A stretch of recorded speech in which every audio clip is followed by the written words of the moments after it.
Yes, students, today's topic is factors influencing the rate of chemical reactions. There are many factors which influence the rate of chemical reaction. First is concentration of the reacting species. यानी reaction किससे मिलके बन रही है, reactant और product से. तो concentration of the reacting species, the rate of reaction is directly proportional to the concentration of the reactant. जितना ज़्यादा रिएक्टेंट का अमाउंट होगा उतनी ज़्यादा क्या होगा, रिएक्शन जो है फास्ट होगी.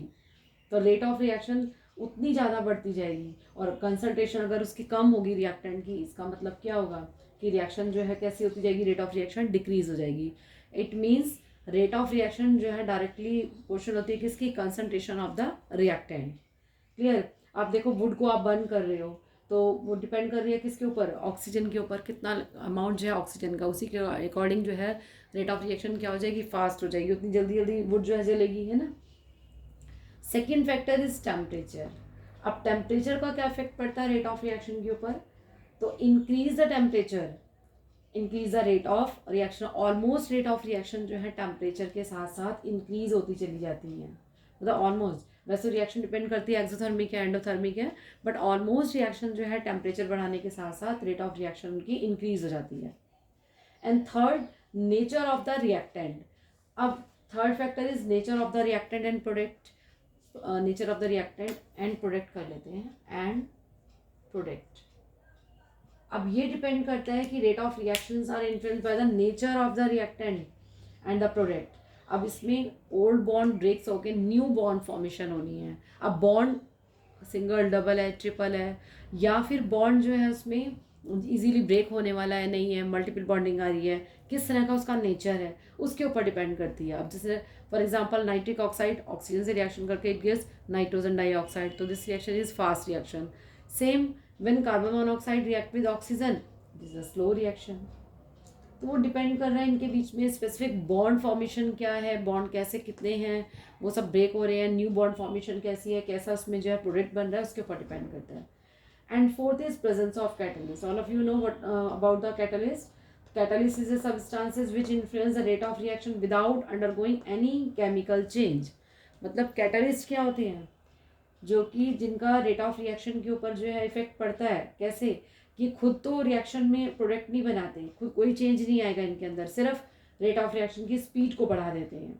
ठीक है. तो अब इसमें जो बहुत सारे रिएक्शंस हैं जिसमें हम कैटलिस्ट को यूज़ करते हैं रेट ऑफ रिएक्शन स्पीड करने, फास्ट करने के लिए. तो अगर कैटलिस्ट प्रेजेंट है तो मोस्टली रिएक्शन क्या हो जाती है, फास्ट ही होती हैं. एक दो हैं वो आपको एक्सेप्शनल, जैसे पॉइजनस कैटलिस्ट वगैरह, वो बाद में डिस्कस करेंगे. Next is surface area.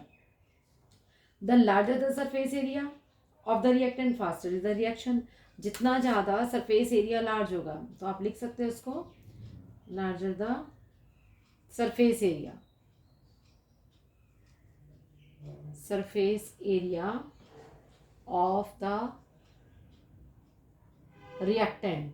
जितना ज़्यादा उसका सरफेस एरिया बढ़ा हुआ होगा, ठीक है, उतनी ज़्यादा क्या होगा, फास्ट हो जाएगी. क्या चीज़, fast rate of reaction. Rate of reaction कैसे हो जाएगी, फास्ट हो जाएगी. ठीक है. क्योंकि आप देखो, आप एक वुड को बर्न करते हो और सपोज उस वुड को छोटे छोटे पीसेस में करते हो, उसका सरफेस एरिया बढ़ा देते हो, ऐसी कोई सॉलिड चीज़ लेते हो.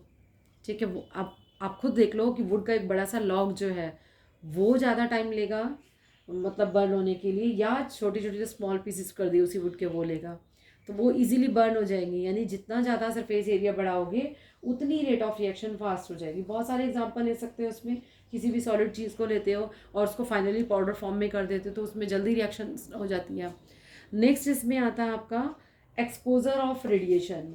तो रेडिएशन का क्या इफेक्ट पड़ता है, बहुत सारी रिएक्शंस के ऊपर रेडिएशन का इफेक्ट पड़ता है कि वो रिएक्शन उनकी स्पीड बढ़ जाती है. सनलाइट मतलब फोटोन की प्रेजेंस में, जैसे H2+Cl2 है, अगर आप डार्क में कराएंगे, नहीं इसमें लाइट की प्रेजेंस में नहीं कराते, तो रिएक्शन बहुत स्लो हो जाती है. और अगर आप इसी के प्रेजेंस में करते हैं तो रिएक्शन की स्पीड बढ़ जाती है. यानी रिएक्शन कैसी हो जाती है, फास्ट हो जाती है, रैपिडली रिएक्शन शो करने लग जाती है. तो बहुत सारी रिएक्शंस के ऊपर रेडिएशन का एक्सपोजर होने से उनकी स्पीड बढ़ जाती है. फाइनली जो पाउडर फॉर्म में ले रहे हो, it mean surface area increase कर रहे हो, तो रेट ऑफ रिएक्शन फास्ट हो जाती है.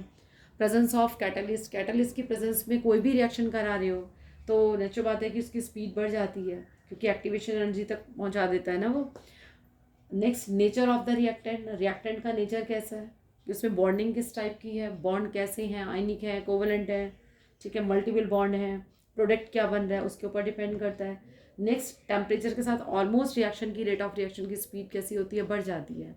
And the concentration of the reacting species means जितना ज़्यादा कंसनट्रेशन होगी रिएक्टेंट की उतनी ज़्यादा रेट ऑफ रिएक्शन कैसी हो जाती है, फास्ट हो जाती है। क्लियर? तो these are the factors influencing the rate of chemical reactions.